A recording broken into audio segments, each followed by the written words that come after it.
கதவு தட்டுற சப்தம் கேட்டது. கதவை திறந்து பார்த்தா இப்ப நம்ம பரஸ்பரம் பார்த்துக்கிற மாதிரி ராமனை பார்த்தார் தியாகராஜன்.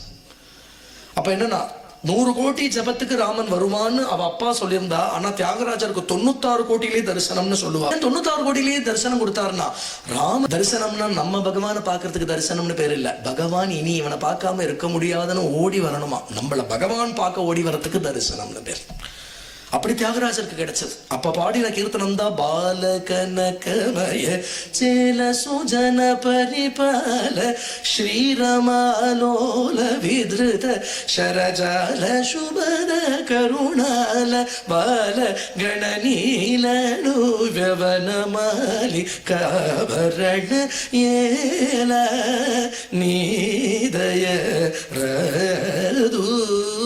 இந்த கீர்த்தனம் தியாகராஜர் ராமனை பார்த்து பாடின கீர்த்தனம், பார்த்து தரிசனம் பண்ண அந்த சமயத்துல பாடின கீர்த்தனம். இப்படி பார்த்து வர்ணிச்சிருக்கார். தியாகராஜர் விஷயத்துல நம்ம சத்குருநாதர் சொல்வார், இது ரொம்ப ஆச்சரியம் அப்படிம்பார். ஏன்னா இங்க இருந்து ஒரு சூரியனை பார்க்கறதுக்கே கண்ணு கூசுறது நமக்கு.